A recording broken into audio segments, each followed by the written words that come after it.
Rain lashed against the windows. Wind howled like a hungry wolf. Emily snuggled deeper into her armchair. The fire crackled in the hearth, casting a warm glow on the book in her hands. Outside, the storm raged. Inside, all was safe and peaceful. A bolt of lightning illuminated the room for a fleeting second. Emily shivered, but it was a shiver of contentment.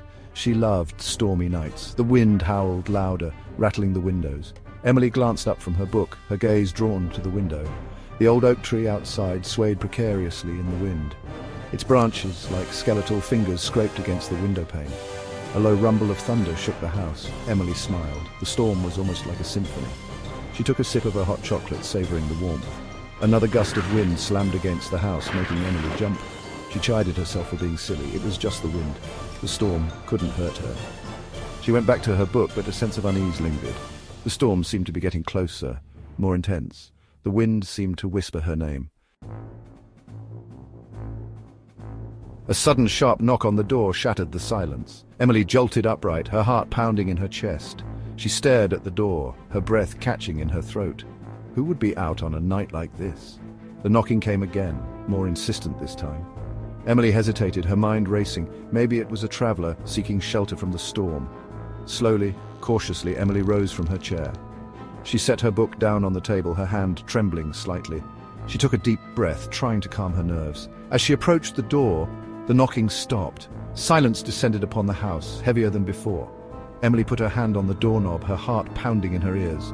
Taking a deep breath, Emily threw open the door. The hallway beyond was dark and empty. Confusion washed over Emily. Had she imagined the knock? She stepped out onto the porch, her eyes scanning the darkness. The wind whipped at her face, bringing with it a smattering of rain. There was no one there. Emily closed the door, her unease growing. She was certain she had heard a knock. She turned back to the living room, intending to return to her book and dismiss the incident. It was then that she noticed them. Footprints. Mud and rainwater tracked across her welcome mat, leading from the door to the center of the room. Emily froze, her blood turning to ice. She hadn't heard anyone enter the house. She hadn't heard the door open or close, yet there they were. Undeniable proof that someone or something had been inside. Fear, cold and sharp, pierced through her. Emily slowly backed away from the footprints, her gaze darting around the room. She felt a presence, unseen but palpable, a coldness that seemed to seep into her bones. The room seemed to grow colder, the air thick with an unnatural chill. A low humming noise began to vibrate in her ears, growing steadily louder. It was the sound of her own fear, she realized, amplifying the silence. Emily's hand flew to her mouth, stifling a scream. She wanted to run, to escape the suffocating fear that had gripped her, but her feet seemed rooted to the spot. The humming intensified, morphing into whispers, soft and indistinct at first, then growing louder, more insistent. The whispers seemed to come from everywhere and nowhere at once, swirling around her, chilling her to the core. She couldn't make out the words, but the tone was unmistakable, menacing, threatening.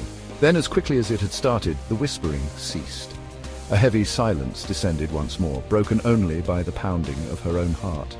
Emily dared to breathe again, her chest heaving. She turned towards the fireplace, seeking the comfort of the flickering flames. That's when she saw it, a figure standing in the shadows by the bookcase. Tall and skeletal, shrouded in darkness, it seemed to emanate an aura of pure dread. 2 pinpoints of light glowed in the darkness where its eyes should have been. The whispers began again, this time emanating from the figure. Emily stared, paralyzed with terror, as the figure took a step towards her.